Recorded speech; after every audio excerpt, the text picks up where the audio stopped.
Hey, all you mutant goons from beyond, it's that time again for an all-new episode of Slashers Podcast. Yeah, if you don't know who this disembodied head is, this is Doug. I'm back on here after a long hiatus, but that's okay. We've been filming a movie, and all the Slashers Pod goons are in there. Everyone's got a part.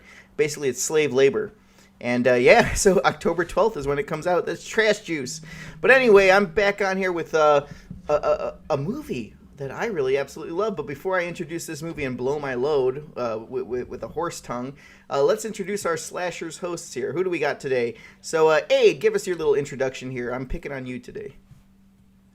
Oh, hi, my mutant goons.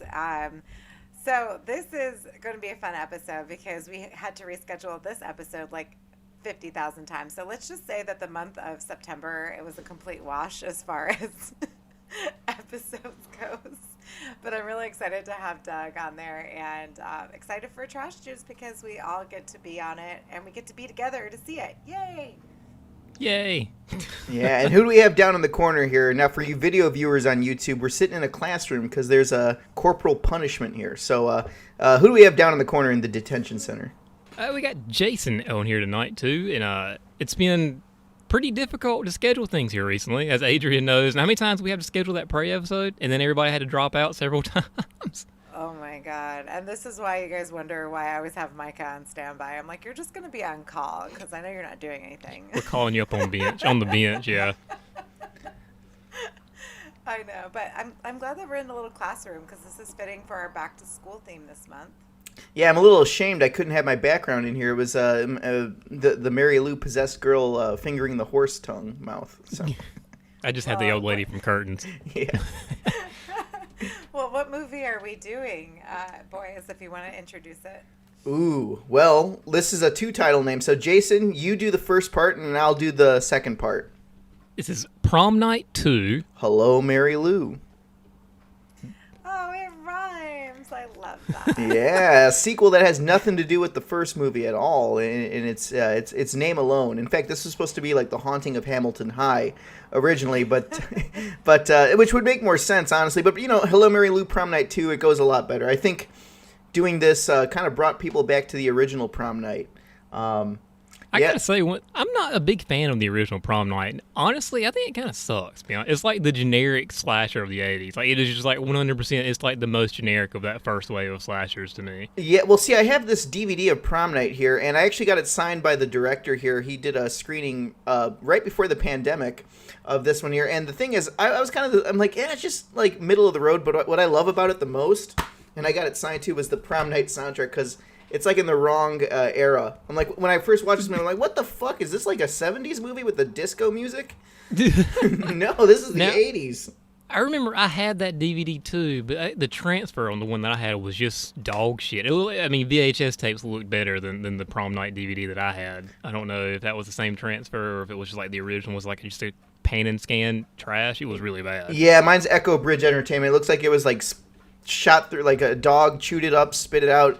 It came out of the shit, and they scanned that, and that was the print of that Echo Bridge DVD. It just looked really bad. I don't know. I'm sure there's a Blu-ray of it somewhere. Like Shout Factory has probably put out at some point. But the DVD version I had of the original Prom Night was just bad. It was really bad.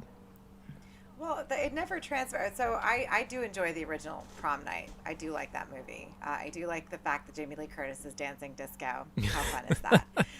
However, the first time I'd ever seen it, I was a kid, and it was on TV, and it was just too dark. And I think the bulb in our tube TV back in the day was going out, like, the regular, because we had a big TV, but it was like a, remember the big box TV? Yeah. A tube whatever. The ones that they also doubled as you could put your hearth where you could put family photos on there. And Yeah, it was basically a coffee table. Yeah, exactly. We used to have the ones with the wood around it. Yeah. We had one of those. We would put coffee tables and family pictures on there. Yeah, exactly. I know exactly what you're talking about. It was a piece of furniture.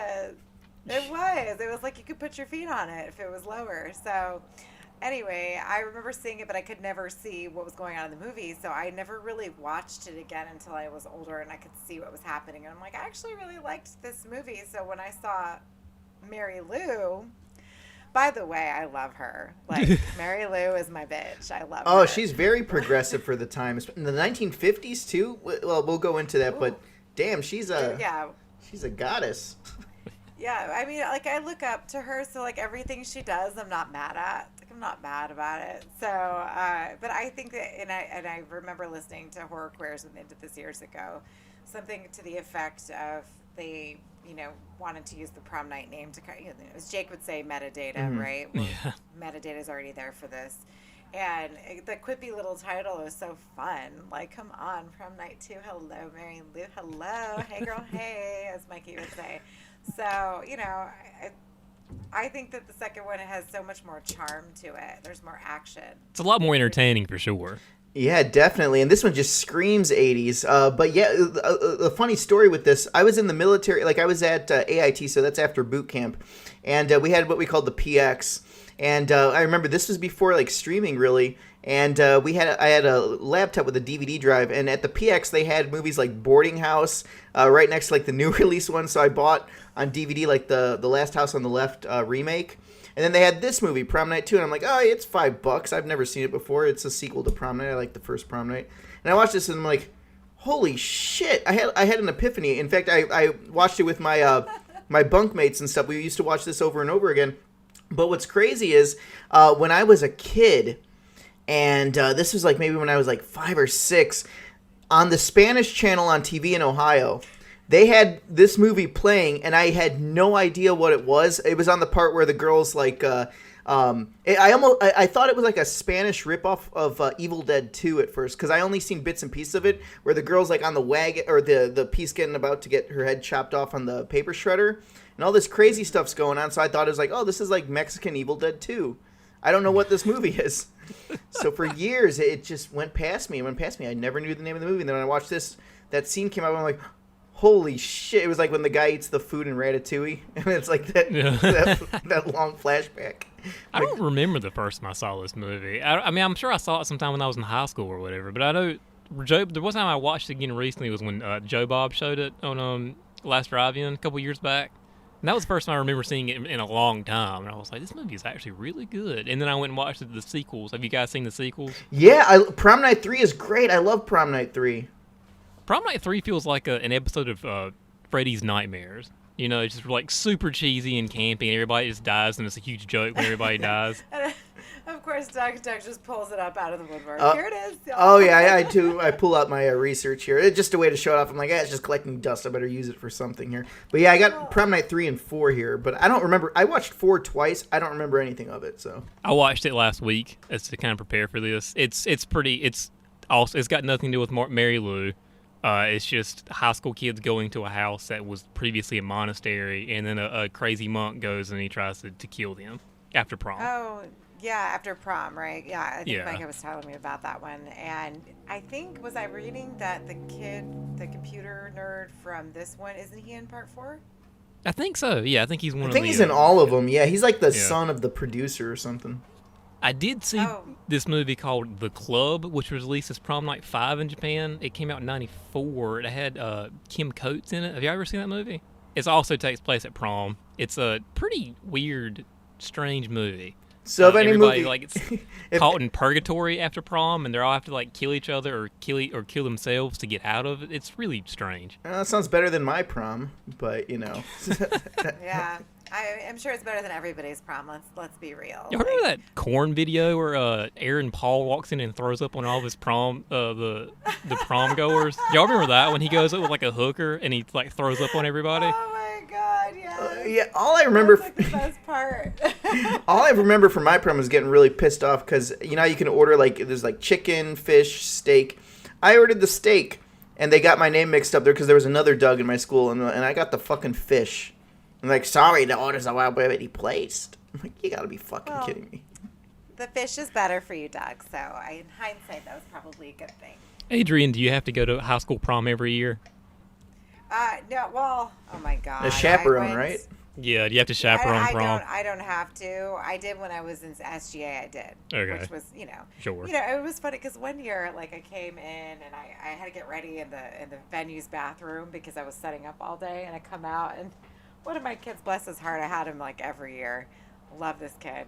He looks at me and goes, "Oh, Miss S, you look so lovely," and just walks away. And I'm like, what? I'm about to graduate. I'm going to hit on Miss S real hard. Miss S. I was like, oh my God. So I knew I was like, I got to stop coming to prom because these kids are getting too much. So, like, and I'm fucking old. Like, I'm not even like, there's like 20-year-old teachers running around. Go hit on them. Like, what are they like looking at me for? It's It's trying like, to shoot their shot. yeah, Jessica was like, are you drunk or on your any narcoleptic drugs?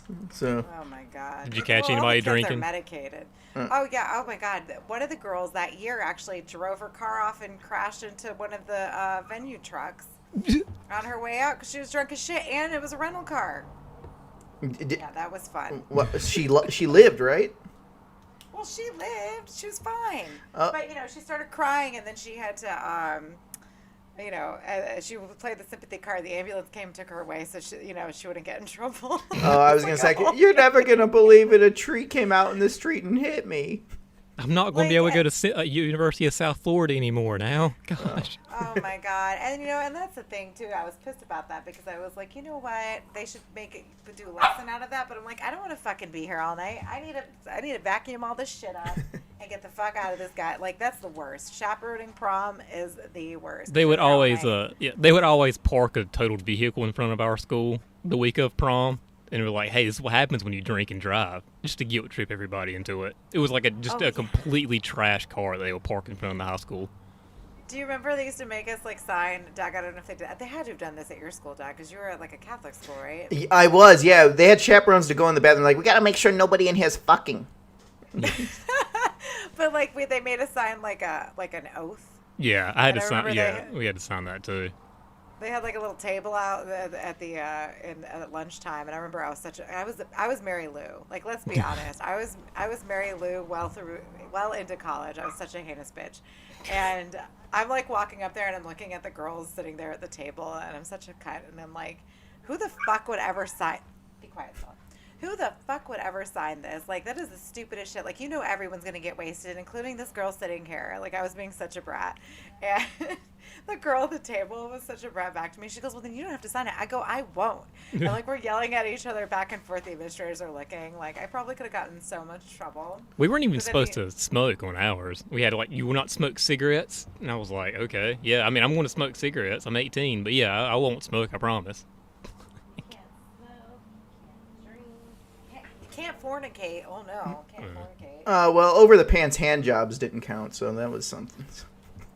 I know, but so it's nice to. I'm glad that we got into a little bit of our prom memories. That's fun. Yeah, it's this classroom. It's doing something to us. Maybe it's the smell of all the chalk dust smoke like you get in this movie here. So. I feel like I'm Ernest Goes to School. Remember that one? Oh, I loved Ernest Goes to School. That's the one where he eats the pen and it squirts all over his seat. No, that's Ernest Goes to Jail. That's Ernest Goes to Jail. I think it's like Ernest returns to school or something. But yeah, I remember that when he was a plumber and all the pipes explode on him. Yeah, see that's classic Ernest, Oh yeah. So, yeah. So yeah, prom night 2. I'm glad we got into our memories here because I'm sure we Well, Aid, I think you said you were Mary Lou like back in your school, but did anyone else have like a girl or like someone that just acted like Mary Lou back in high school? Because I feel like we all did, like someone that was just like the for lack of a better word, like the quick-witted self-proclaimed slut. So. Yeah. Like the one that's I'm a slut and I'm proud of it and you could call me whatever you want and the world could know. I'm sure that went over really well in Catholic school, Doug. Well, my mom's pissed at me still. She's like, I can't believe you do the stuff you do. I'm like, you know what? I'm grateful. I'm grateful you sent me to Catholic school because it made me resent religion as much as I can. I used to be like a C grade student in religion classes because it was basically my debating class. I would debate everything. Like, I had a teacher that's like, if you get an abortion, then the baby goes to hell and you're going to burn too. And I said, really? Like, it was just literally religion class was debate. And I just, and that's why I joined the military, was to get out of Ohio as quick as possible.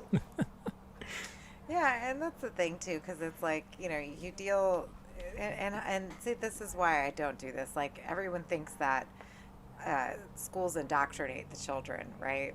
But it's not, and they think it's all the liberals indoctrinating. No, it's these Christian conservative assholes. I mean, that's from my experience. Yeah. So. No, you're absolutely right. All of these crazy religious fanatics, and then our school, the ROTC people, like they basically, like, this kid wrote a paragraph the other day talking about how he is so sick of people not following the Constitution because there's people like Hunter Biden in this country. And I'm like, you don't even know who the fuck Hunter Biden is. Like, who said that to you?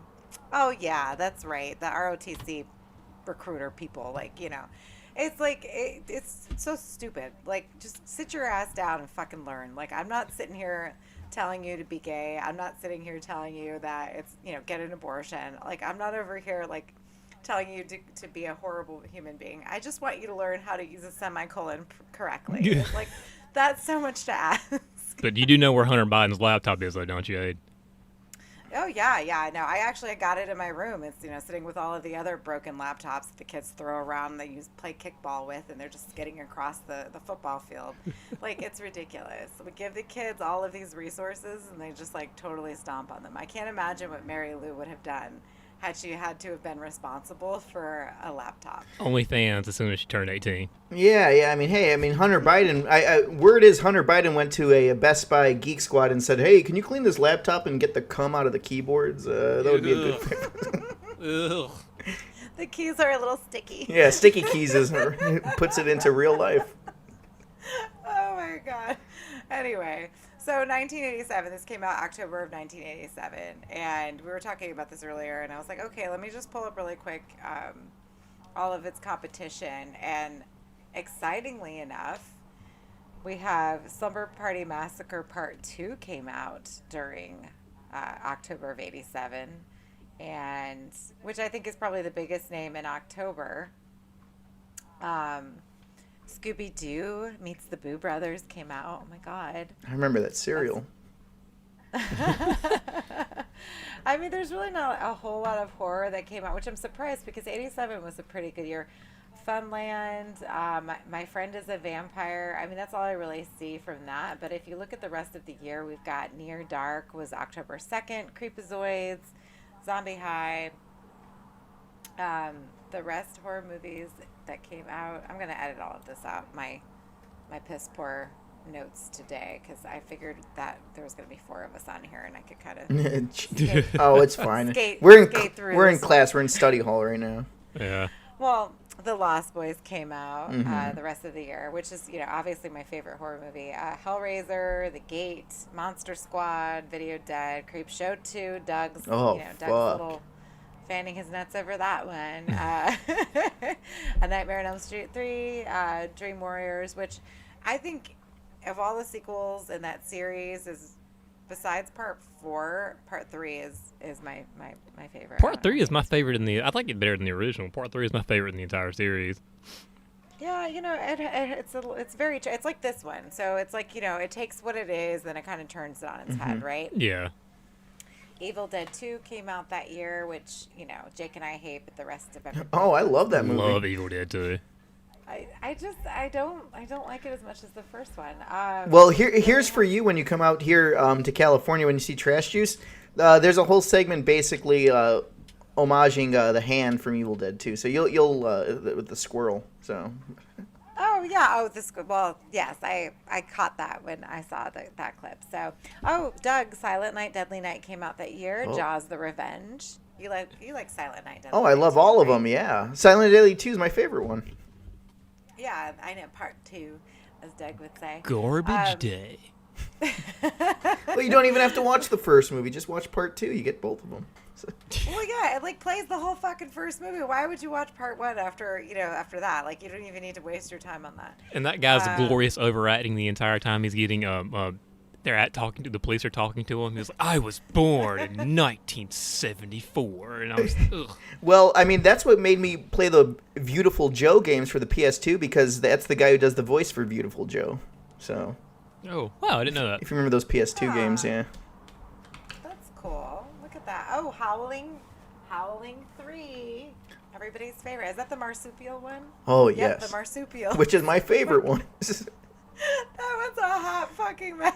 That is a bug nuts crazy movie. Yeah, but what other, like, if it's not like an 80s porno or anything with so much hair down there, I mean, what other movie can you find like that movie's PG-13, but you get a hairy pocket pussy. No, it's not a pocket pussy, it's a fupa. It's her little pouch. It's PG-13? Yeah, that movie's PG-13. PG-13. Oh, it is. Oh my God. And then she put the little baby back in her fupa. I'm like, girl, you better shave that. Like, I couldn't even. It was all I could wet not and even. slimy. Even on DVD, like everyone looked gross and soupy in that movie. Yeah, why were they all sweating all the Because they're time? Australian. I was about to say they're in Australia. I'm like, I go, that sex didn't look that fun. Why are you so sweaty? Yeah. Okay. So we said Evil Dead 2, Return to Horror High. I mean, 87 was a good year. I feel like it was a good year. Oh, The Witches of Eastwick. Yeah. See, yeah, 87. Anytime I think of a like solid horror, like I think 87 is like the biggest year for all that, surprisingly. Mm-hmm. Especially in terms of sequels, right? Mm-hmm. Because, you know, and this is like, I feel like at this point, like capitalizing after like the success of Silent Night, Deadly Night, Evil Dead, and then we have Creep Show. So like, and the Howling sequel. So clearly, somebody was out there like saying, "Oh, okay, horror's making money." And 80s, most people would argue, not me, but many people would argue that the 80s was the best time in, like, for horror slashers and horror in general. Yeah, well, funny thing is, 87 was, like, I think the reason, like, it's so memorable now, because 87 was, like, the last year before the MPAA really, like, kicked down, because everything after 87, 88, 89, everything's so censored and cut. Like look at, I mean, the perfect example is, like, the Friday the 13th movies, like, 7 and 8, like, once those came out, like, they just got butchered, and every movie after that, too. Oh, yeah, that's right, because they were a little, like, watered down. Yeah, they're like, okay, some little old lady sitting there like, okay, everyone's having too much fun watching this, so we need to crack the whip, cut everything out. Triple decapitation. We can't have that in Friday the 13th Part 6. Yeah, and you know what's interesting is that we kind of go through that same wave in like the late 90s, probably early 2000s, maybe right before torture porn, because when Columbine happened, a lot of those horror movies at that time had to tone it down, right? Like tone down the violence. They toned it down, they but killed Scream 3. Apparently they had to just like completely They ruin that one. completely butchered it. Yeah, so I feel like that's just going to be in waves, and it'll probably end up happening again soon, right? Because, you know, we've got the Karens of the world taking over. My uterus is no longer safe, so when will my horror movies be censored again? Who knows? yeah, well, now it's all the QAnon people freaking out about stuff. What? You can't say this is just... No, what's the word I see on... I don't have Twitter, but I see people always saying, like, the big word is... fuck, I can't think of the name of it. But it's indoctrination, but they always say, oh, everything's woke. Isn't that what they say? Everything's woke? Ugh. Yeah, so yeah, DeSantis had like a whole like fucking fit with the wokeness, and I'm like, why do you keep? Nobody says woke. Like, shut the fuck up. Like, you're saying it because you're trying to like. Oh, I can't even. We can't make this a political spar. Back to Prom Night. Yeah, back to Prom Night 2. Yeah. Okay, well, I guess we can go into like the starting motion of this here, but basically, erase everything you loved about Prom Night, because this one starts off at Hamilton High School in the 1950s. And if you don't know it's the 1950s, then everyone talks. See you later, alligator. Yeah, crocodile, you know. But we get the wonderful, like, honestly, I was blown away from the opening scene of this movie when it's at the church confessional. Yeah. So, and the priest is in there. It's like, what can you come today and confess, my child? And it's Mary Lou. And she's confessing that she had sex with many, many boys. And she did a lot of other things, too. And the priest says, my child, that is great sins that you've committed. And she says... Ooh, and I've loved every minute of it. She has a little lipstick. She writes down in the confessional, it says, for a good time, call Mary Lou. Which I read that number she wrote down was like the director's number, and nobody ever called it. Oh, good. Good for her. Yeah. Well, I don't know. I mean, hey, Mary Lou, but like at this time, like you didn't really get characters like that. Like honestly, like that's like the bad girl, like the ones that would die first in a movie.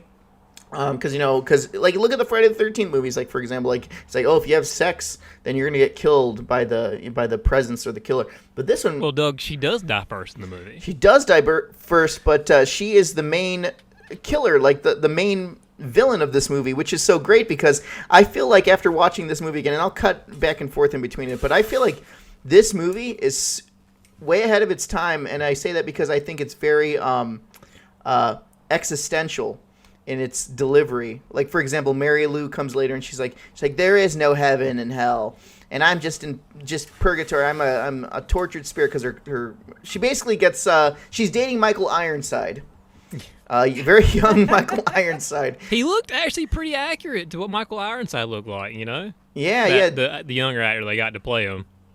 Which is a shame. I wish they would have just put a wig on him, to be honest. You just have Michael Ironside play an 18-year-old.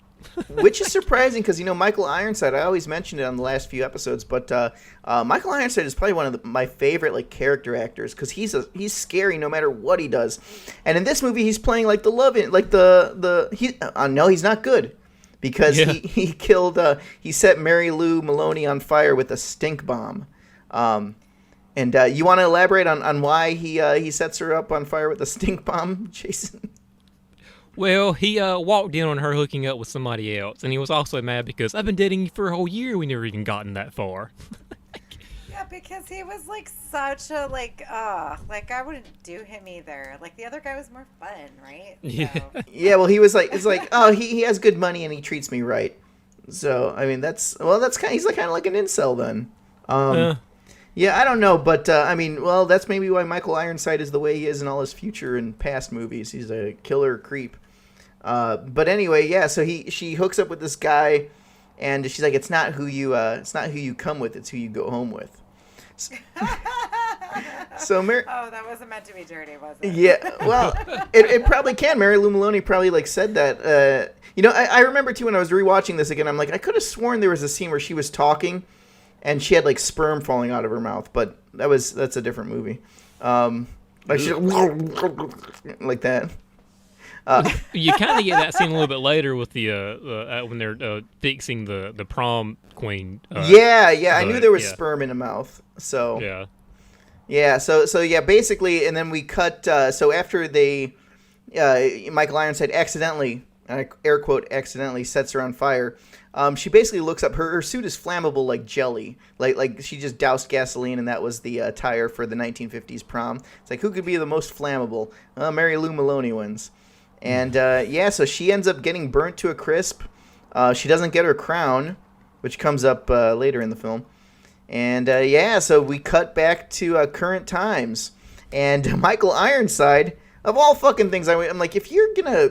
I don't know what happened with the crime scene there, but nothing was investigated, and you become the principal of that school that you set the girl on fire with. Yeah. I know that was interesting because I feel why would he even want to go back there? You basically killed somebody. You don't even. He cared. I think he cared. And I think he still had unrequited love for her, and I guess we'll get to that later. Yeah, but I guess it's weird. I felt it's he was so nervous about being caught that he's maybe if I just become the principal of the school, I can control things and make sure no one does any further investigations if it were to pop up. Well, I almost took it as that he didn't do anything with his life, and so he was just stuck in that town because he was so consumed by the school and consumed by Mary Lou, and just maybe I'm looking too deeply into a movie that doesn't need that. But, I mean, Michael Ironside is in it, and I feel as if, why did they get? Was he really big back then? The way we know him now? No, it's been post scanners and stuff. But he'd been in. The dude got work in the '80s for real. He was always in a whole bunch of stuff, especially a horror movie and sci-fi movies. Yeah, there's a lot of Corman movies he was into, but I could be wrong about that. He was a working actor. Everyone could recognize his face, but no one could really. I know nowadays we say, "Oh, it's Michael Ironside," but back then I'm sure it's just he was just a regular, that would just take work. He was that guy because you didn't have your phone. I was like, oh, I recognize that guy. What's that guy's name? Yeah, that's Michael Ironside. He was even a scary, abusive asshole in Major Payne, if you remember that. So, I forgot about he was in Major Payne. He was the abusive dad, yeah. So he's the less attractive version of Kevin Bacon, just in all these movies for no reason. Basically, yeah. So, I don't know. I think that I thought that was really interesting to bring that back because I think that that's how they could tie it all together. He's the principal because, remember when she is sort of starting to get possessed and he walks by and she calls him Billy and it sort of takes over. Mm-hmm. So, yeah. I'm just curious. It's just curious to me why she would care enough to seduce him again knowing that he lit her on fire.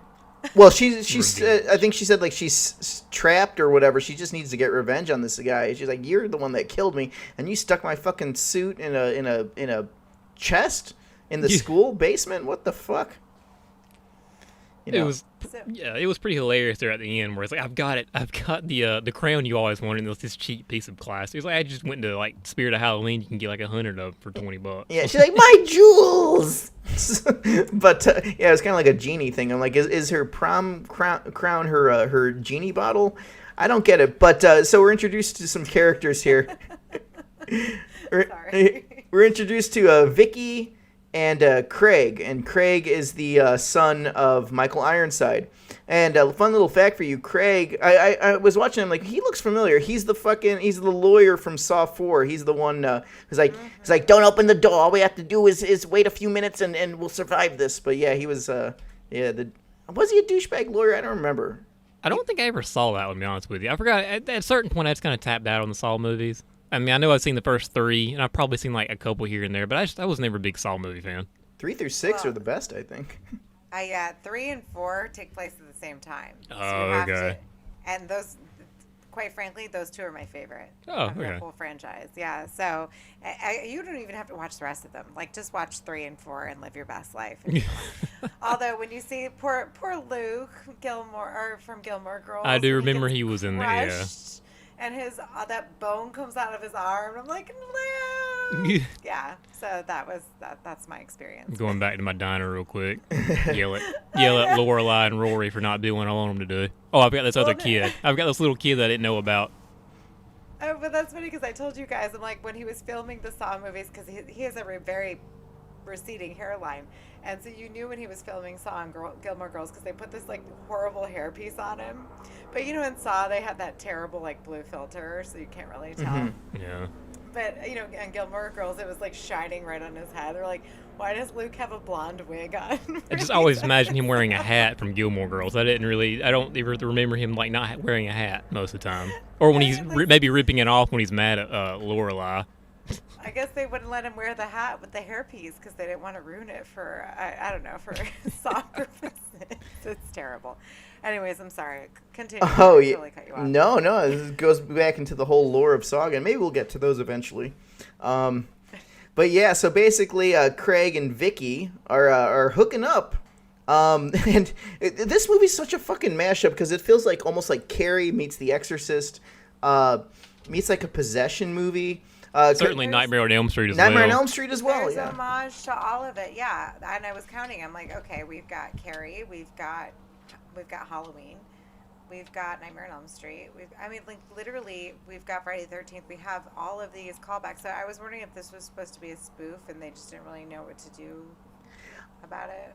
I feel like that, but I feel like Prom Night 3 was the one that were like, okay, we're going to go full-blown spoof comedy. Yeah, like that one's ridiculous. Yeah. Like, that one goes way over the top. It was like a death with ice cream in the eyes, I remember, or an ice cream scoop or something. I don't remember. But she throws a football that's got a huge giant drill on it and then kills one of the guys in the face. Yeah. And then she buries him on the football field. It's like, okay, sure. This is what we're doing now. Well, it's kind of weird because in the third one, she's like this manipulative rapist to this guy. She's like, okay, but you can have my body. You just got to kill this guy real quick. So I also love it's like so clearly a Canadian movie, but they're trying to be American so hard in these things. Oh, they yeah. have like American flags everywhere, and it's just really funny. I always like I know Black Christmas the same way because they got American flags everywhere. I was like, just be Canadian. Well, a lot of denim in Prom Night 3. A lot of denim. So. A lot of denim in Black Christmas now that I think about Yeah. it. And they all are clearly Canadian the way they speak. Like, I've been taking note. Yeah, they're like, oh no, we're not Canadian. We're just northern Ohio or northern Washington. So. You want to go to the prom tomorrow? That'll be a lot of fun, eh? Oh yeah. So the reason I brought up the whole homage and why I feel like this is I'm starting to sound like Gavin Newsom. But yeah. So Vicky, she goes to her home, and her home, her mom is like this ultra religious. I don't even know what the fuck she is. Because she goes there because it doesn't really lead to anything. No. The dad's like a cuck. He's sitting there like, oh yes, you maybe you do need a new prom dress, maybe. And the wife's like, not in my house. Did you pray to the Lord Jesus before you walked through that door? what does she always call her? A harlot. So And it was pretty hilarious though when he's like, I'll give you a check for a new dress, and she's like, I have co-signed those checks, or do you forget? I was like, good lord, you were awful. I know. I didn't really realize that you needed co-signers for checks, but this was the 80s, so probably, right? Yeah. One of the kids asked me what a charge card was the other day, and I'm like, nobody ever says that. Like, where did you watch that Clueless jargon last from? night or something? What's going on? charge.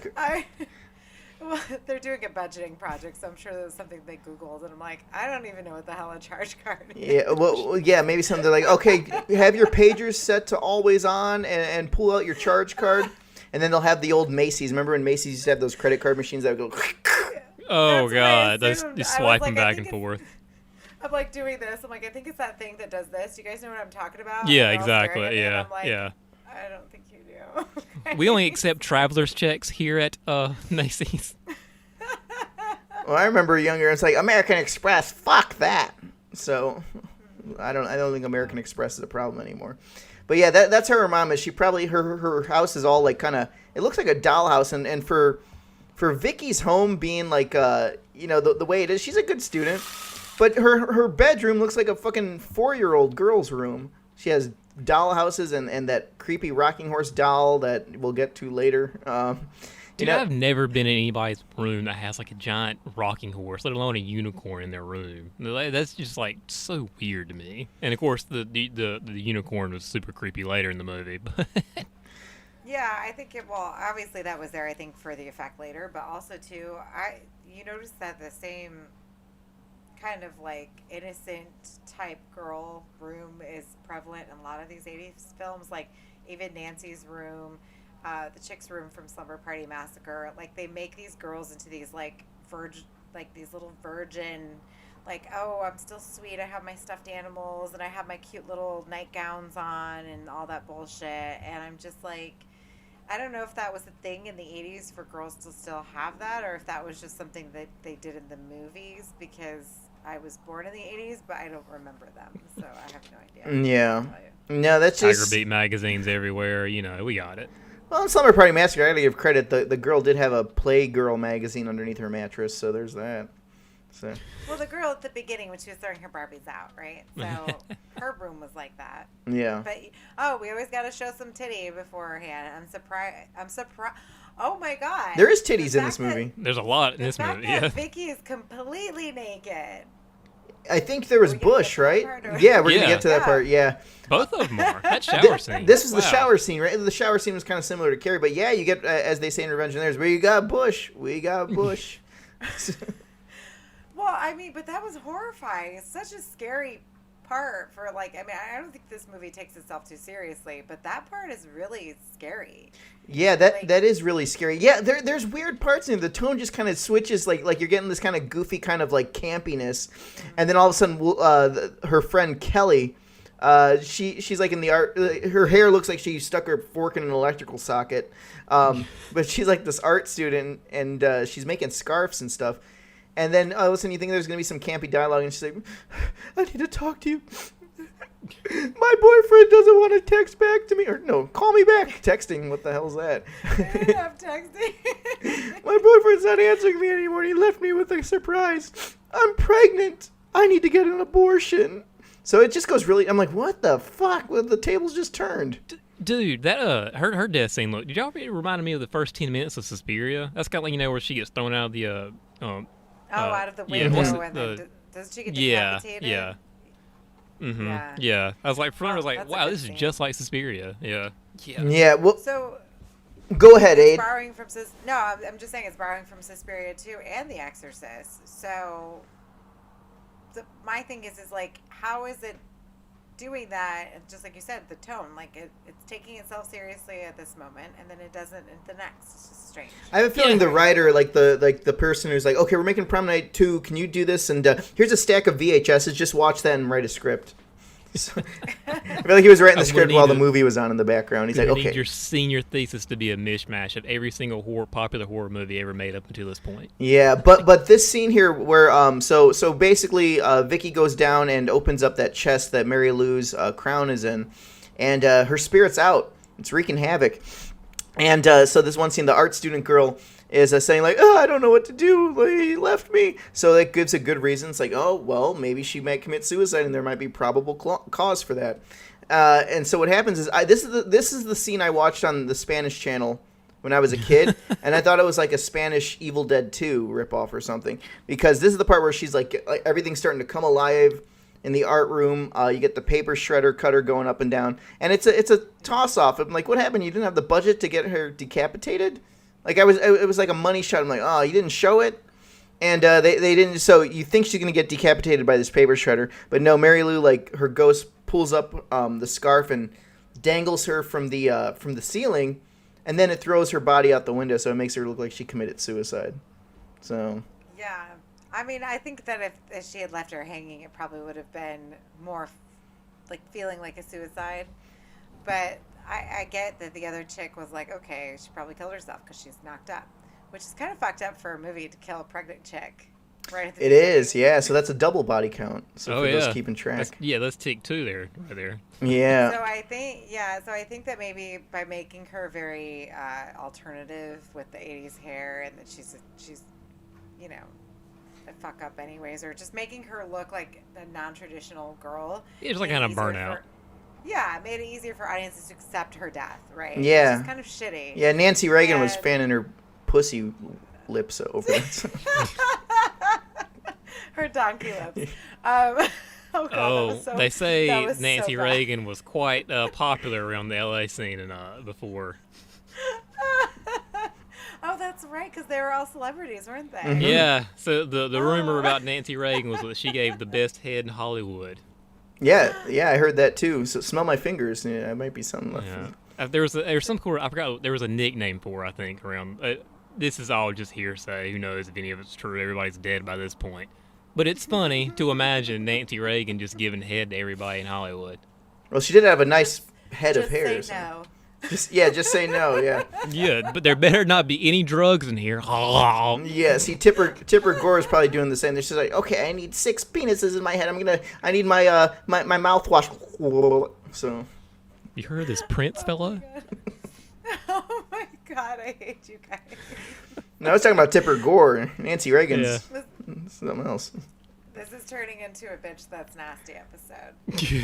And now I've got Yahaira over here messaging me about Abercrombie or something. So I don't know what's happening. Did you tell her that we're recording? Oh, I think so. Yeah, I don't know. I have all my windows and stuff closed. Look at this. I'm sweating. It's crazy in here. It's so hot right now where I'm at. Hot in this classroom. So, yeah, I think I was just bitching to her. I'm like, it's hot in here. Doug's just hot for teacher. That's okay. Yeah. So yeah, and then basically what I realize is that Mary Lou's going after all of Vicky's friends and enemies too, because she realizes that Craig is the son of Bill, and Michael Ironside's character that she wants to get revenge on. So basically, all the murders kind of go in to scare Vicky enough to kind of make her weak enough to be possessed. That's how I kind of saw it. I'm like, okay, I mean, that's just how every possession works. You got to weaken them and get them scared enough. And it's like, okay, now I can possess you. Yeah, there's got to be, you got to lead up to it, I guess. And of course, when she finally does, and when she the mirror scene in her room is really, really cool, where she kind of touches the water. I guess it kind of looks like Mercury. But then definitely the chalkboard scene later when she finally does. Yeah. Scene. Yeah. That's horrifying. That is, yeah. Imagine getting sucked in your chalkboard. All that, it's like, oh, well, Columbia, they probably love it because it's like, oh, cocaine. But that scene was very reminiscent to A Nightmare on Elm Street, and so while it was good, it just reminded me because when Freddy comes out of the wall. Sure. So, but when it's like dragging her around and everything, which is why I feel like some of it is a little bit of holes in the plot point when you talk about that, because you assume that she's just taken her body over and taken her. But, we know that that's not the case, that she's like sucked into this other realm. Mm-hmm. Yeah, right? yeah, So, absolutely. Whenever I watch this movie, it kind of turns into like a sure, why not? You know, I'm like, okay, yeah, sure, why not? That's what happens. You know, she got possessed by falling into a water chalk thing. Yeah, sure, why not? That makes perfect sense for this movie. Well, she comes out with a bullet hole in her chest. Sure, why not? You know? Yeah, she comes out perfectly fine. Yeah, we see we're jumping the gun, but I mean that makes total sense because this movie like really jumps all over the place too. But it's fun with that, and so the whole thing with this too is Mary Lou's just kind of. She wants to get in Vicky's body, no pun intended. Well, probably she's probably down with that. She had a nice body. She did, yeah. I was surprised. It's like she has like she's so mousy. She has like she's got like an old lady face, but she had a good body, so good for her. Yeah, and I mean it was such a good body that her dad even was like, "Oh, I don't care if she makes out with me." Oh. So there becomes a Pornhub scene later on in this movie. So I didn't even bat an eye to it, but I'm sure when it first happened, everyone's like, "Oh God, the heathens!" But now it's just the first video on Pornhub. So no, yeah. I wonder if he used the Shaggy defense of just like it wasn't me. Whoa. It wasn't me. Hey, she led on to me. I don't know what it is, but yeah. So she's going around. There's some pretty cool, notable deaths in this movie too. Like I said, like the deaths are really cool. The one where she gets sucked up into the chalkboard, that's a really cool effect. Another one is with this girl that's in a locker, and yeah, the locker scene. It's like a locker blood sandwich almost. So it reminded me a lot of if you guys remember Return to Sleepaway Camp, the bunk bed sandwich. So. Oh yeah. But this one, yeah, Mary Lou uses her ghostly powers to crush this girl in a locker, and like the blood just kind of soups out the bottom. I know, and that was sad because I really liked her friend, and I liked the little romance she had with the nerdy guy, right? And it was kind of like disappointing, like, and it was just very predatory the way that whole scene played out. Like she comes in there and she's like, "I'm sorry," and she kisses her, so they're like, "Oh," and then she just keeps like, it's just God, it's such a like visceral scene for such a stupid movie, like to have this kind of scene, like you're sitting there like, oh my God, like it's so bad. Yeah, absolutely. And then like when she like stalks her in the locker room and she like hides in there, I was like, this is crazy. And then she, again, she crumples the locker room. It's like, this is crazy. And like I feel like the faculty took that scene because remember when Mary Beth is walking naked through the lockers and she's talking to Zeke at the end of the faculty and she's naked and she's going through the locker room, like it was the same kind of feeling. So they had to have taken that from this. No, like I don't know. I haven't read anything about it, but I would assume. They probably could. And you're a rip-off artist. They probably could rip off a lot of this stuff here because Prom Night 2 doesn't. It only has a DVD release. It doesn't even have like a legit Blu-ray release or anything. So I don't. Yeah, it doesn't get the love it deserves. It's weird because there's a lot of notable scenes in here. In fact, I'd say that some of the kill scenes and stuff like that like it's very memorable. Because I remember, like I said, I seen some of this as a kid on the TV, and it stuck with me, and I had no idea what the movie was. So, yeah, that locker scene, too, I remember seeing bits and pieces in that in Spanish. And I remember, too, when she gets crushed, she says, "Ay!" in the Spanish version. Oh, you watched that? That was on the Hispanic channel? The Spanish channel? Yeah. "Ay!"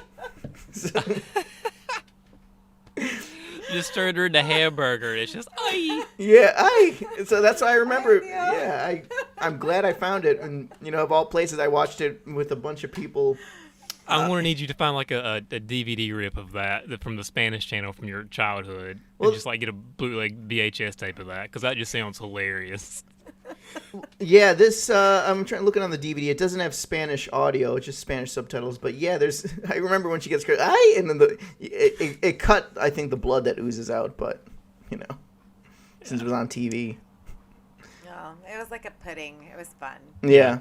So yeah, this movie really it starts to show it's not necessarily spoofing, but when it goes into the final scene, because we're gonna go into the scene where the girl's like, "Oh, well, I want to be the prom queen, and can you do me any favor?" She talks to this nerd. The nerd is the guy that pops up in all the other prom night movies because his dad's the producer, so Paul Zaza, something like that. Yeah. So he's like the producer's kid, and this one's kind of funny because it's like if I have my kid in a movie, would you want him to get a blowjob on camera? Like, it's kind of how this one is. I mean, you don't see it on camera, but he becomes like he's a funny nerd. He's always throwing like quips and stuff, but he's just becomes predatory. I guess that's predatory, right? I mean, Harvey Weinstein did the same thing. Yeah, I mean, you're saying I'll do this for me, but you have to do a blowjob. Yeah, that's kind of predatory. And also, he acts like it's like the first time he's ever gotten a blowjob or something. He's like, oh gosh, it's like somebody's shooting him up with penicillin or something. Yeah, he's like, she's like, what's it gonna take for me to be the prom queen? All I got to do is start typing in the numbers and let me win. I'll give you $100. You know my price. And then finally, when it gets close to like the prom queen calling, he just goes like, "Oh, this is so sudden." Well, and that's the thing is that I don't know. It could be predatory, but I took it more as he only said that to her because he didn't think that she would do it, right? So Sure. That makes sense. Yeah, because that would make sense for him saying, "Oh, this is so sudden." Yeah, like, because I think that when it was happening, he was probably freaking out, like, oh, I didn't expect her to do it. And the thing is, and that was another thing, too, because I liked his little relationship with the dead girl and the fact that, like, he didn't even, like, go looking for her, you know, kind of annoyed me. And then he had beers up in the fridge in the high school. Like, how the fuck did he get those beers in there? Like, I mean, maybe this was, like, a thing of the 80s, because I remember my parents telling us that they used to be allowed to smoke cigarettes at school, and I'm like, okay, so they let you keep beer there too? I don't know. My high school actually was the last high school in the state to get rid of the smoking pit. So what you would do was they would give you a letter, and if you were 16 years old, they would sign a little release for you so you could smoke cigarettes in the smoker's pit. All you had to do was be 16 years old to smoke at my high school. They got rid of it. Smoker's pit? Yeah. They got rid of it when I was a sophomore in high school. Okay? That's how long they had this thing. You could smoke cigarettes at 16 at my high school. Not even kidding. This was 2004. That's hilarious. Yeah. Oh, my God. Were you in the smoker's pit, Jason? It was not. They got rid of it before I turned 16. I would have been. Oh. Yeah. They got rid of it, and I was like, oh, no, I wanted to smoke cigarettes on that break at 10 o'clock in the afternoon like one of the big kids. They gave you a smoke break. Yeah, and like teachers would like have to like hall duty, you know, which I'm sure you know about hall duty. Some teachers would have to go sit out there at the smoker's pit, and they would ask for your little permission slip, and if you didn't have it, you were in trouble. You would get detention. Oh my God. So you could just bribe the adults with the cigarettes, like, "Hey, I got a smoke for you. Don't write that slip. I got some smokes, some Marlboros." And they were probably just like, no, these are menthols. I don't want that shit." And now, now they have the cops come and raid classrooms randomly with the drug dogs, and we all have to go out and they go through all the book bags. And like every time that happens, I'm thinking, God, I hope I don't have anything stupid in my bag. Like, I just got those edibles I left in my purse. Shit. I know, right? No, I mean not that. Like, it's like I always have like usually I'll bring a little mini bottle in my purse, like if we go out, and I'm like, oh my God, I'm like Cameron Diaz. Do I have mini bottles left in my bag? Yeah, I mean that's the way to go with it about it. It's like, fuck, I gotta deal with these kids again. And you know what? I think I sent you that video with the one teacher. It's like, it's the last day of school. Everyone, sit down. I'm gonna see a lot of you next year. Sit down. If you don't want to sit down and watch this movie and be quiet, I got a whole chapter I didn't even do yet. And we're gonna. She goes, I'm gonna cut this movie on, and there'll be no talking because I got a whole. I played it for the kids the last day of school last year. I go, this is Miss Santiago. Everybody, shut the hell up, and they're all like, you don't say it. But it's true because they, It's the last day of school. We can watch Forrest Gump or we can play Hangman. You get to choose one of these two things. Well, actually, I had to move classrooms, so I gave all the kids an item to carry, and we walked 10 minutes to the other side of campus because that's how far they moved me. Oh, wow. And I was like, all right, everybody grab a box. And I put all my kids to work, and we all walked all my stuff over. And they were like, oh, you could take it yourself. I go, no, I'm putting the kids to work. I'm not fucking doing this. Like, are you kidding me? I'm not doing it. Yeah, my brother does some extracurricular stuff like at this up in San Luis Obispo. And all the kids are talking about Kahoot. Let's do Kahoot. And he's like, what the fuck is Kahoot? Oh, I love Kahoot. Yeah, we had no idea what that was. And it was like a deer in headlights. Like, Kahoot, what the What is Kahoot? Oh, my God. They get up on their fucking chairs screaming if they, don't hit it in time. Kahoot is, the biggest thing. I've never even heard of this. So that was the first game, but, now they really love Blick It. But Kahoot is basically like there's a question on the screen, and they could be on their laptops or their phones. I make the kids use their laptops, so they have the answer on their laptop. They're all logged in. So the question comes on the screen with the 4 answers, and they have to hit the answer. So whoever hits it correctly and the quickest gets all the points. Right? Gotcha. So they're like top 5, and then it shows the rating every time, and they'll be screaming, and sometimes the kids will come over and like hit somebody else's button and hit the wrong. Like they're so vicious. Like you put the Kahoot in, it's like fucking Lord of the Flies. Forget it. Oh my god, it's the worst. See, that's when I would go. If I was a teacher, I'd go up to the kid and say, "You're in trouble." Actually, I would have done the same thing too. So good stuff. Yeah. Good for you, honey. It's every man for themselves. Yeah. I have the conch now. I have the conch now. Yeah, no, seriously, kids need to learn what the magic conch shell We've is. stolen Piggy's eyeglasses. We have stolen his eyeglasses. Poor Piggy. Yeah, poor Fuck Piggy. Piggy. Speaking of Piggy, so this movie, where do we leave off on the blowjob? So the Yeah. nerd basically propositions her, and she pulls out, which I've never seen before, but it was like a spray, like to spray her Banaka. mouth. Yeah, Banaka. It's like always just like a mouthwash. Yeah. Make it It's like that's the thing. If she would have done it beforehand, she probably would have burned his dick. Right? Yeah, Like, yeah. wouldn't that stung? Well, he wouldn't I have would known. feel He never like had a that would've blowjob been- before.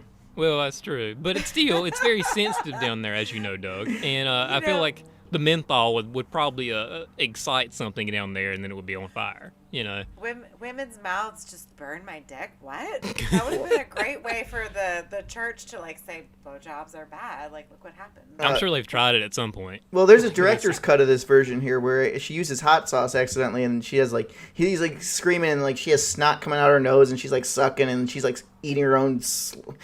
That's going into Pornhub territory again. So, This reminds me of that Drake condom thing. Did y'all remember hearing about that story last year? No. Where he hooked up with some Instagram model. Oh, he would put the hot sauce in the in the used condom, and she went to the bathroom. She fished out the used condom, and then little did she know that there was hot sauce in there, along with the remnants of his lovemaking.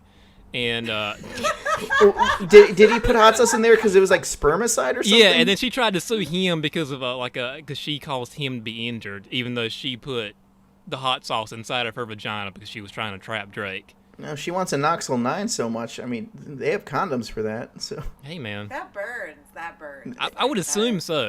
I don't have a vagina, but I have had icy hot on my Tinder bits, and that's not fun at all. No, because oh god, I didn't want to tell the story. I'm not gonna tell the story. But just tell it. We're on the bitch. It's nasty prom night too. You said so. you can edit this out, so well, like, no, because my ex, like in high school, my ex-boyfriend, like his family had these pepper plants. Right, telling you guys this in confidence. we'll save that for a Patreon After Dark episode. Well, yeah, you can put it on nobody's. Yeah, you can put it on the Patreon episode. It's fine. Okay. Anyway. See, we'd fish it out of you. So. Yeah, Yeah, so you actually got it out of me because I never would have told anybody about that. But whatever. Anyways. happens. So let's get to the end of the movie, because the end of the movie, the climax of the film is actually pretty great. I mean, it's very Carrie reminiscent. I don't know what you guys thought of this. Yeah, Yeah, absolutely. it's the poster of the movie. So this is very Carrie, and so basically, Mary Lou. I don't like what kind of ghost is Mary Lou? Is she a poltergeist? She's going through the computer, and it's like no one's gonna. She basically types to the nerd. It's like, oh, really? You're trying to fuck me over? Well, I'll fuck you. And she goes and electrocutes him, and he gets like basically scanners, and his eyeballs like it's like a fake electricity shot. But he's like bleeding from his eyes and stuff. It's a really cool kill. Yeah, and so Vicky, who is possessed by Mary Lou, is on the stage ready to receive her crown. And When the girl who did the blowjob doesn't get it, and somebody says, "Oh, what's her name?" Oh, you really blew it, didn't you? You really blew it. Yeah. But before that too, yeah, like her boyfriend that she's with is like, man, your breath smells really good. What? Yeah. What mouthwash is They that? went straight Porky's on it right there for a brief minute, and I was like, yeah, you know what? I'm with it. 80s teen comedies can be a little problematic from time to time, but I'm totally with this part right here. This is great. It was so funny. I thought it was funny. Yeah, I thought it She's was just hilarious staring too. daggers at him. She's like, if you only knew. But then Michael Ironside just kind of comes in here after he realizes, like, holy fuck, Mary Lou's possessed this girl. And she's trying to, she's going to tell my secret. I feel like that's what it really was. It's like, I don't really give a fuck that, this possessed girl is dating my son. I'm more concerned that she's going to get me in trouble and get me in jail for admitting that I killed her. But Michael Ironside just kind of busts into the fucking prom and starts popping a Glock on her ass. Like Frank from It's Always Sunny in Philadelphia is just starting shooting the whole place up. Yeah, he's like, all right, I'm not even going to sit. I'm just start shooting the prom queen. And so, yeah, and everybody just stood there. Like, what is that? like, oh, well, you shot the prom queen. How dare you? You know. I guess they weren't used to school shootings yet. This was 87. Yeah, this was. I was gonna say very Yeah. like that scene wouldn't fly today. I'm like, holy, you can't bring you can't shoot a scene like that. And they're all Canadian too, so they still don't know what school shootings are. So No, they're they still they're a very docile breed up there. I guess so. How dare they? Yeah, but Vicky's torn to shreds up on the stage, and she falls down, and that's when Mary Lou basically pulls herself out of Vicky's body, and Vicky's stomach is convulsing and stuff. But it's a really cool effect shot where Mary Lou comes out and she looks like a zombie from like the Video Dead, if you remember that movie. I do remember that movie. Yeah. I want to say it here, this scene is cooler than Freddy coming out in Nightmare on Elm Street 2. Remember when he comes out of Oh yeah. Jesse? Mark Patton's body. Yeah. I like this better than that scene. Now, granted, I'm not a big Nightmare on Elm Street 2 fan. It's, it's got its people, or not its people, that sounds weird. It has its fans, and I get it, but I'm not a big fan of that movie. It's just kind of like, meh. But yeah, I like this scene better than that Jesse Nightmare on Elm Street movie. Yeah, I like this too. I think what makes it fun is that you get the reaction of everybody, and then you also get like the very fucking 80s, like neon lights, like kind of sparking, and everything's going up on fire. So very Carrie, and she finally comes out, and she just looks creepy as fuck. I remember when I saw the VHS of this, that picture of her with like the fake eyeballs kind of looking. That's on the spine of the tape, and I remember that always like kind of creeping me out as a kid. But so she comes out and she's killing everybody. So the one girl that gives the nerd a blowjob, she gets killed by a neon sign in her stomach. So, hey, if you're going to die in the 80s, might as well die in the best 80s fashion style. It kind of reminded me of Blood Diner, too. When, at the end where the goddess is coming out with stuff out of her chest. Oh, it exactly. Reminded me of that, too. Yeah, the music and everything like that, too. Very, very Sheetar. So, yeah, when she starts killing everyone in Blood Diner, yeah. And you get the same style effects, too. But, yeah, shit just kind of hits the fan. She locks the doors. Everyone's getting killed in the school. And Mary Lou's back, and somehow Vicky's just there. Like, I don't know what... I guess... Is that how possession works? I felt like it was kind of like the Evil Dead remake. Remember when Mia's like all chopped up and cut up and her tongue's cut out, but when she gets unpossessed, like she's back to normal again? Yeah, again, this is like I was saying, like this is sure, why not?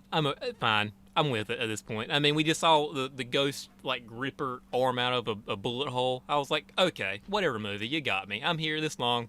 It's fine. Well, we also get that in The Lost Boys, right? Because remember after David's killed, when he goes to look at David or Kiefer Sutherland again, he doesn't look like he did when he was a vampire. Like, he looks like very innocent and just like a baby face kind of thing. Sure. So I guess you just kind of revert back to what you looked like before you were taken over kind of thing. Yeah.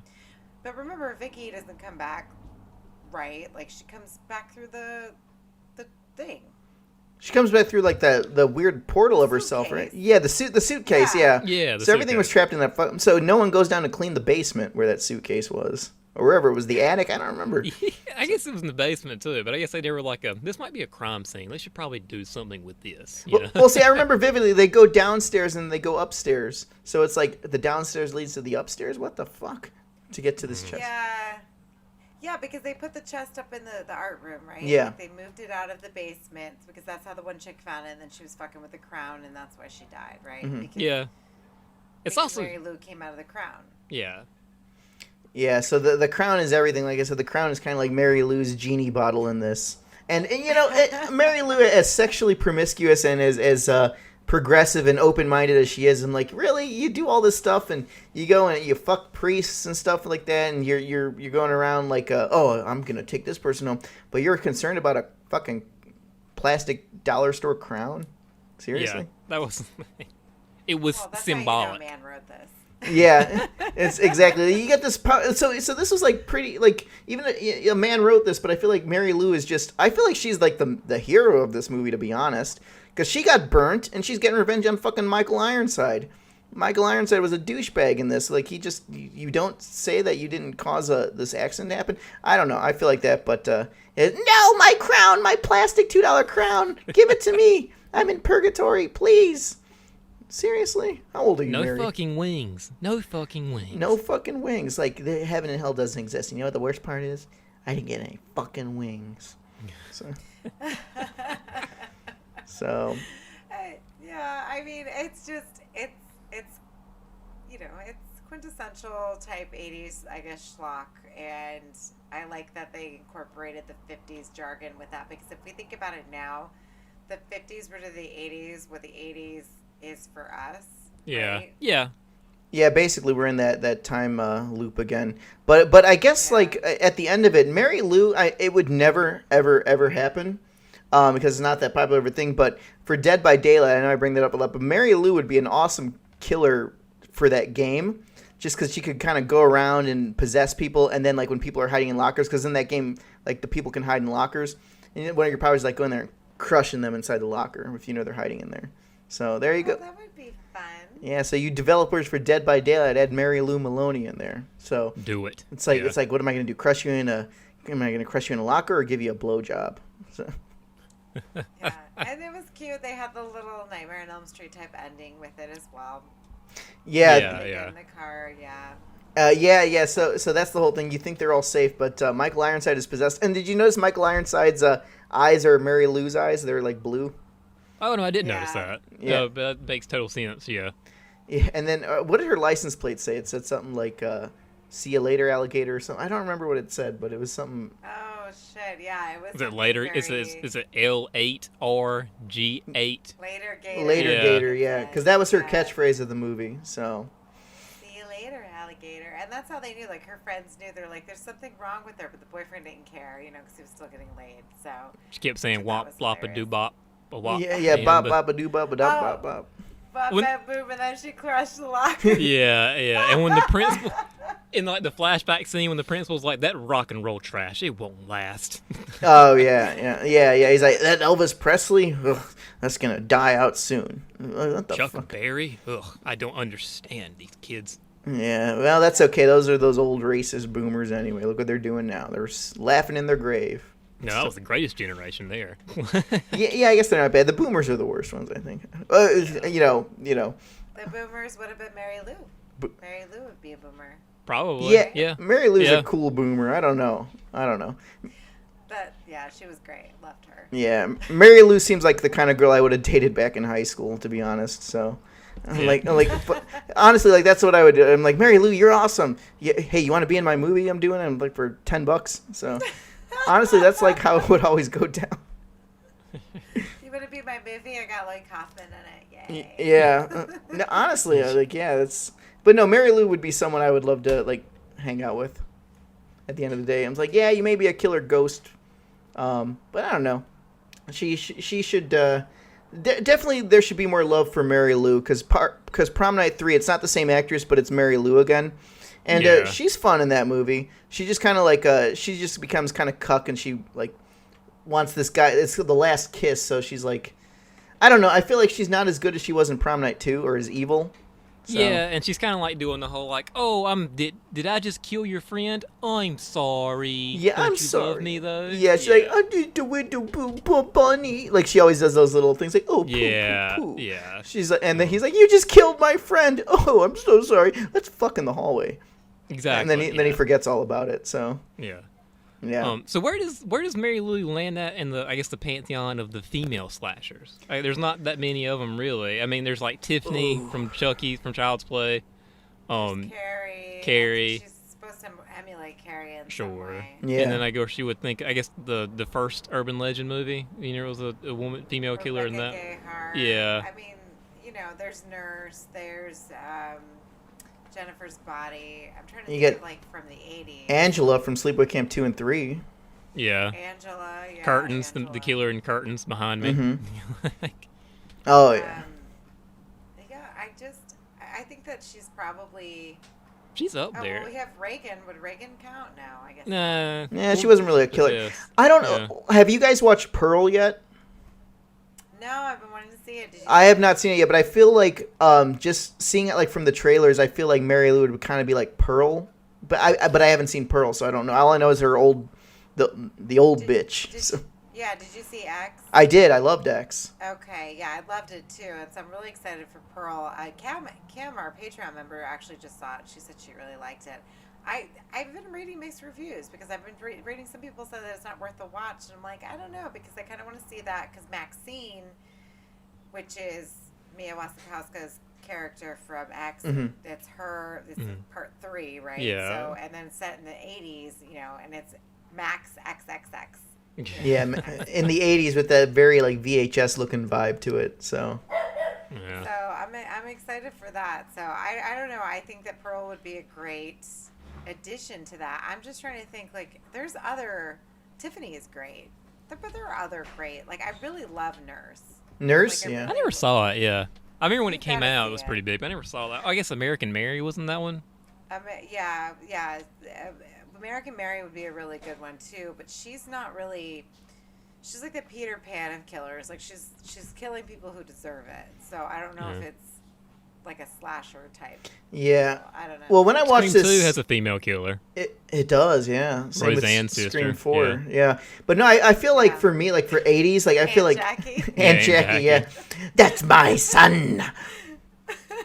like her eye for you Aunt videos. Jackie. Uncle Fisher. What Her is eyes Aunt are Jackie huge and in Uncle- that does, movie. Does Uncle Fisher know what you're doing right now, Aunt Jackie? Oh my God, Jason, that's terrible. Oh my God, you know what? And no one's gonna know what we're talking about because nobody fucking watches Roseanne, right? Oh, I Not love anymore. Roseanne. Not anymore. I like the old All of Roseannes, us. so. I know the old ones were so good. Oh my Well, God. the thing is, I stopped watching I don't watch newer shows as much as I do. Like when I watch The Connors, I'm like, what the fuck? Like, is this a comedy or is this like depressing? Like everyone's talking about like this person's dying or this person has cancer, this person had an abortion. I'm like, why is this show so depressing? Well, yeah, it starts to get serious. And in Roseanne, why are we talking about Roseanne? We're at 1,012 seconds. Anyway. We'll do a special Slashers podcast, Roseanne special, because I know that Doug loves that. And I do Talk love about that those show, Halloween. too. Those Halloween episodes are pretty great. The Halloween yeah. episode. Well, oh my God, we should do an entire episode about that for October. How Yeah. fun would that be? That'd be All fun. Let us know at Slashers Pod. Actually, no. Let me know at Instagram. gmail.com or on the Instagram, please, because I don't know who's checking what anymore. So Yeah, there's been an influx of dick pics after the last episode, so just be careful. I guess well, they all went to Jake, thankfully, so I don't have any dick pics. Yay. That's okay. All right. Well, yeah, I guess we got some things to plug here. Jason, did you have anything you wanted to plug for the show today? No, there's a, like we've been mentioning how the Slashers Patreon, which is patreon.com/slasherspod, help us out a little bit. We've got several tiers for you some goodies for everyone to hear, if you would like. But that's pretty much it for me. I don't know. Yeah, so buy some swag and then check out Damn That's Scary as well. They've been doing some good episodes there. And Greg and Micah from Damn That's Scary are also making a voice cameo in Trash Juice. So we got them wrangled in too. I'll save it for I won't tell you what they're doing, but it involves bathwater. So Ugh. yeah. But yeah, and then we also have a B Movie TV on Roku. Go ahead and check that out. Halloween or October's coming up, so I just filmed a bunch of new episodes. Yahira filmed some. Jake's gonna film some. But everything on B Movie TV in October is horror related, and there's some deep cuts that we're hosting. I guess one movie I could say is Beasties. That's a spoiler because that's gonna be like the first one. But if you ever seen the movie Beasties, we're going into some real deep cut shit, movies that you've never even heard of. So there's that, and then we also got Trash Juice. So October 12th at the Terrace Cinemas. Hey, if you go there, you'll be able to see the movie, and then you'll be able to meet Aid, Mikey, Jake. Me, I'll be there. The people from B Movie TV.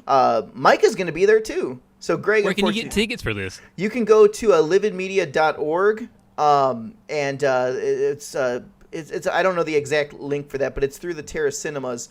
It's on the Facebook page, so if you guys have Facebook, go ahead and go to Like Father Like Daughter and Trash Juice double feature screening night. So yeah, there's two movies playing, Like Father Like Daughter and Trash Juice.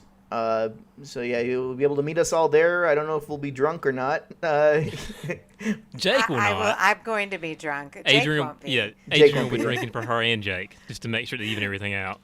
Yeah, exactly. So we're going to be like yin and yang. Yeah. So the mom and dad of the podcast will be like, what was it? It's that semi show. The mom was always drunk. Oh yeah, Kitty and was always drunk. Jake will be.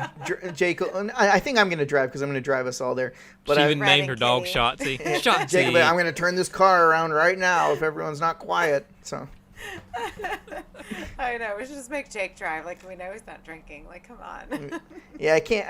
I don't know if I'm gonna because I'm just gonna be so anxious and nervous. Like, that's how it is. Like when you first show, like, because this is for a lot of people the first time they're seeing this cut. I've watched this thing probably about like 30 sometimes just because I've had to edit it over and over and over again. So we're almost there. By the time this episode comes out, it'll be done though. Nice. Yeah, but you guys all did a good job. Oh, yeah, Jason, you're in the movie too. Yeah, I'm in it. Yeah, You won't see me, but I'm in it. you're in it. Yeah, it's I all know. surprises. So we'll have to wait until screening night. So, all right. Well, it looks like it's the end of our episode. Mary Lou really did take an hour and 23 minutes of our time here, but that's fine because she deserves it. So, and with that being And said, don't forget, I'm listening. oh, I was just going to say, don't forget patreon.com/slasherspod or slasherspod.redbubble.com if you want to support us monetarily. And Doug, take us home. Well, we'll need the money definitely because we got a big budget on the mimosa counts when you guys come. I know. Just Or- find me with my own bottle. Yeah, that's okay. No, we'll find you some good places. But anyway, that's our show for today. Hope you guys enjoy. And remember, go out and watch a good, fucked up, crazy, hidden horror movie. Because that's the best way to do it. So you don't have to go see these fucking Avengers movies over and over again. Anyway, this is Doug signing out. And I just want to tell you goodbye and good die.